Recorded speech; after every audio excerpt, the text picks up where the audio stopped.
Saudara-saudari dari keluarga Vincenzian, kita dalam novena Pentakosta, tetapi juga tanggal 23 Mei ada peringatan yang untuk kita keluarga Vincenzian penting, yaitu peringatan dari Santa Ioana Antita Ture. Saya sudah sebut sister itu waktu saya bicara tentang keluarga Vincenzian, tetapi karena untuk kongregasi misi, untuk putri kasih, untuk sister Caritas, dan barangkali untuk anggota lain adalah suatu hari untuk lebih tahu siapa orang itu.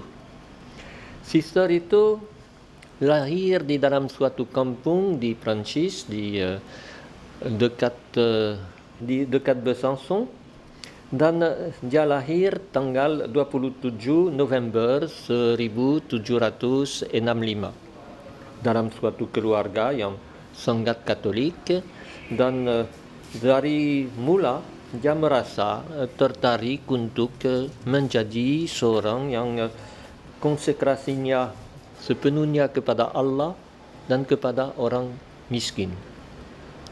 Dan untuk itu dia masuk kongregasi Putri Kasih. Dia menjadi anggota kongregasi Putri Kasih pada saat justru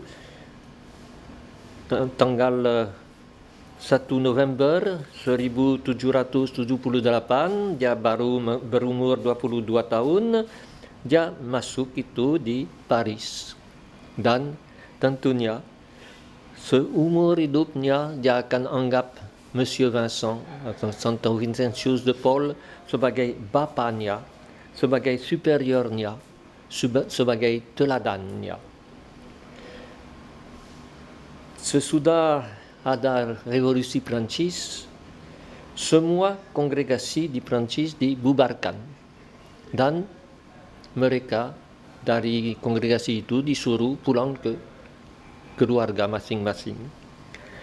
Pada waktu itu, sister yang menjadi superior general dari Putri Kasih beritahukan kepada semua anggota Putri Kasih, jangan meninggalkan pelayan kamu kepada orang miskin, jangan hilang keberanian untuk pergi kepada mereka. Apapun yang terjadi, tidak ada sesuatu pun yang bisa membuat kita melupakan Yesus dan melupakan gereja. Maka dengan semangat itu, Sister Ioana pulang ke keluarganya, ke tempatnya, tetapi toh merasa bahwa harus buat sesuatu. Kebetulan dia terima undangan dari seorang yang mendirikan suatu kongregasi yang tinggal di Jerman. Maka dia ikut. Tetapi sudah di sana dia lihat bahwa pendiri kongregasi itu justru menghambatnya untuk melayani orang miskin. Maka dia keluar dan pergi ke Swiss. Belum bisa kembali ke Prancis, masih revolusi. Dan di situ dia mulai lagi berusaha untuk kumpulkan beberapa gadis untuk bersama melayani orang miskin. Sesudah pergi ke Swiss, dia jalan selama 64 hari jalan kaki dari Jerman ke Swiss, dan di situ dia mulai merasa bahwa harus teruskan kerja. Di Swiss dia bertemu dengan seorang yang bertapa, dan orang itu berkata kepadanya, "Saudari, ini kehendak Allah. dia mau engkau pulang ke Perancis. Di sana ada beberapa orang muda yang tidak ada kerja, yang menunggu kedatanganmu. Pergi. Dan sebagai seorang putri dari Santo Vincentius de Paul, pergi untuk menginjili orang-orang miskin. Sekali lagi, bukan kemauannya, tetapi ada orang yang membuka hatinya untuk coba. Dia pulang ke Perancis, pulang ke daerahnya, dan di situ pada tanggal 11 April 1799 dia coba mulai sesuatu. Waktu itu belum ada putri kasih yang didirikan kembali. Maka pelan-pelan dia mulai, dan pada Oktober 1800 dalam suatu retret dia merasa bahwa harus sungguh-sungguh mendirikan sesuatu. Dan dia bicara dengan uskup agung dari tempatnya, dan dengan demikian mulailah suatu kongregasi baru yang disebut Sister Caritas. Harus kongregasi baru itu diakui, dan ini suatu kerja yang panjang. Memang tahun 1805 bukan lagi revolusi, sekarang itu ialah Napoleon, tetapi Sister Putri Kasih di Paris yang masih ada tetapi belum didirikan kembali memprotes, tidak boleh ambil nama itu, terpaksa cari nama lain. Dan kalau kita lihat sejarah dari kongregasi itu, banyak nama yang selalu dikatakan ini tidak boleh karena sudah ada ini. Kasihan, seolah-olah tidak boleh ada nama yang sama. Tetapi ini sesuatu yang penuh lelucon sebenarnya. Maka pelan-pelan dia bisa mendirikan, dia sudah menghafal peraturan-peraturan dari Vincentius untuk Sister Putri Kasih, dan dari hafalannya dia tulisnya. Dari situ dia bisa sungguh-sungguh mendirikan sesuatu yang dalam semangat Vincentius. Dengan pengalamannya, dengan semua kesulitannya, akhirnya pada tanggal 23 Juli 1819 kongregasinya diakui dan diberi nama Putri Kasih di bawah pelindungan Vincentius de Paul. Tetapi masih ada kesulitan. Akhirnya dia terpaksa ambil perlindungan dari Uskup Agung Besançon, Monseigneur de Prévigny, dan dengan demikian menjadi Sister Caritas dari Besançon. Kongregasi itu berkembang cepat dan antara lain berkembang di Italia. Maka Sister Joanna pergi ke Italia, dan di situ tentunya untuk diakui oleh Sri Paus yang adalah Pius ke-7 harus hilangkan nama Besançon. Uskup Agung di Besançon tersinggung, berkata tidak boleh Joanna kembali ke Besançon. Akhirnya Sister itu terpaksa tinggal di Italia, meninggal di Italia. Memang sesuatu yang sangat rumit semua itu. Maka cobalah kita lihat spiritnya, semangatnya.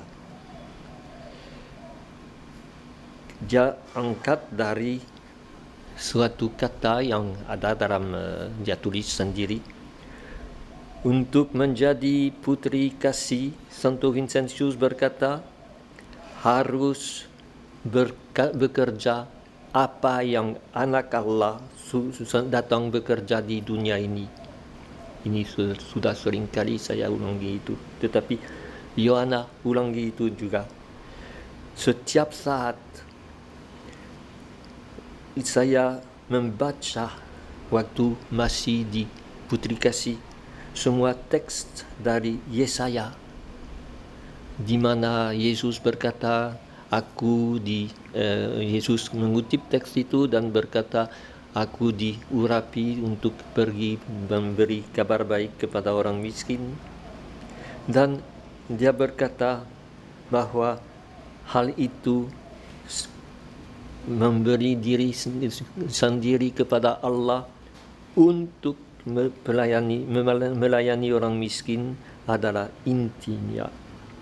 Dan dalam hal itu dia memberi beberapa petunjuk yang dia tulis dalam peraturan-peraturan yang diinspirasi oleh peraturan yang diberi oleh Vincentius sendiri kepada Putri Kasih dulu. Pertama, harus lihat orang miskin adalah anggota-anggota tubuh Yesus yang menderita. Maka harus pergi untuk menolong dan menghibur mereka, baik secara jasmani maupun secara rohani. Selalu sama, tidak boleh dipisahkan. Dia berkata, lihatlah Yesus dalam diri orang miskin. Ambil kata Vincentius tentang mata duit.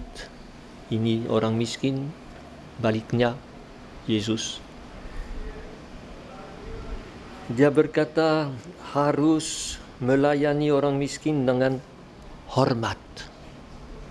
Melihat dalam dirinya Yesus sendiri yang walaupun menjadi Tuhan yang Maha Kuasa atas segala-galanya, sudah menerima menjadi orang yang begitu dekat dengan orang miskin. Dia berkata, kalau begitu, kalau mendekati orang miskin harus mendekati dengan lemah lembut, sebagai saudara, cordiality, yaitu dari hati. Mendekati mereka dengan belas kasihan karena kita mendengar keluhan mereka, mendengar apa yang mereka rasa dalam penderitaan mereka, menjadi keibuan untuk orang yang menderita itu, orang miskin. Memperlakukan mereka dengan kesabaran. Karena memang kita tahu bahwa mereka lemah, bahwa mereka cepat bisa mengutuk, bisa mengucapkan kata-kata yang kasar. Jangan pakai kata kasar terhadap mereka. Mereka sudah cukup menderita. Ini kata Vincentius, ini kata Yohana. Dan melayani mereka tanpa pamrih. Yang kita buat bukan untuk menerima sesuatu sebagai imbalan, tetapi untuk sungguh-sungguh kerja begitu saja, tanpa pamrih.